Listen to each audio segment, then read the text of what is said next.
with another school added to the list of campuses gone woke, where can we send our kids to college? Here with some suggestions, he's going to name names, is Kevin Roberts, the president of the Heritage Foundation. Kevin, thanks so much for being here. First of all, when an institution like the Merchant Marine Academy decides to take down a portrait of Christ and put it in the library and instead celebrate the LGBT flag, is there a way to reverse that, or do we have to look for other places? Well, thanks, Pete, for having me. Your question is really important because I think a lot of Americans are on the brink of despair when they think about their alma maters going down this road of wokeness. And to the heart of your question, there is good news. It is possible to reverse this, especially at a public institution like the Merchant Marine Academy in New York. It's one of our service academies.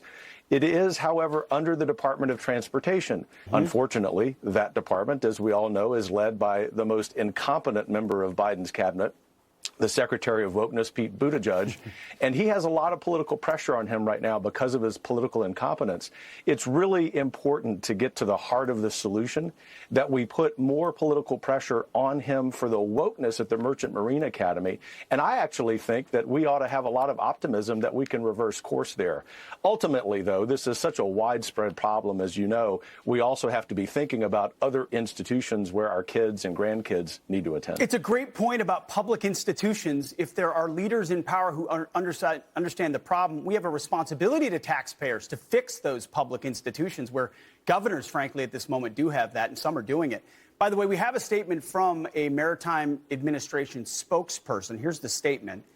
The U.S. Merchant Marine Academy takes pride in establishing a campus that reflects our nation's values of excellence, service, and honor, and that ensure mutual respect for all. A lot of room for hedging there, Kevin.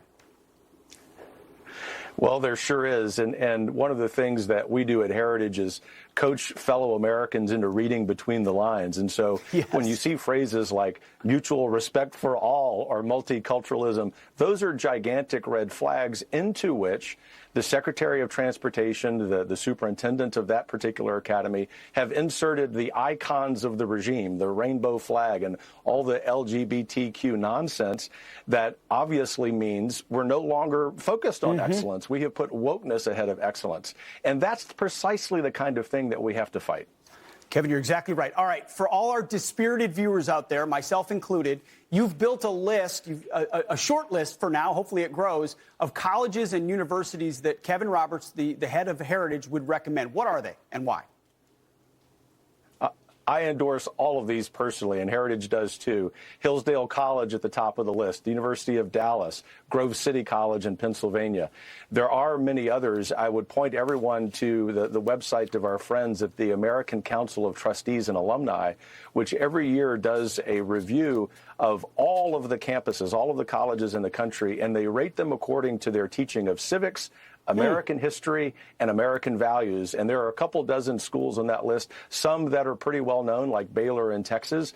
I really encourage Americans to do the following, Pete. Give up on those institutions that have given up on America, and let's go lean into places like Hillsdale, Dallas, Wyoming Catholic College, where, as you know, I had the privilege of serving as president. And let's build those and expand that list. And if we do that, then we will grow out of this dispiritedness and in 10, 20 years wake up and realize we've taken back this great republic. And Kevin, you've put your money where your mouth is. You ran a classical school as well. You've run a university. Education is in your blood. We've talked about it. We're going to need that resource. What was that organization, that website that lists them again? It's called the American Council of Trustees and Alumni. ACTA is the acronym, and they've got a great ACTA. They've got a great review of that each year that anyone watching this show would really be gratified to watch. Obviously, Heritage does a lot of research too, and we do a lot of work with ACTA. Worth checking it out. ACTA. I would add the College of New St. Andrews in Idaho as well. College of the Ozarks is phenomenal. There are a few out there, but you really have to look to find them. Kevin Roberts, the president of the Heritage Foundation, thanks so much for being here. Great stuff. Thanks, Pete.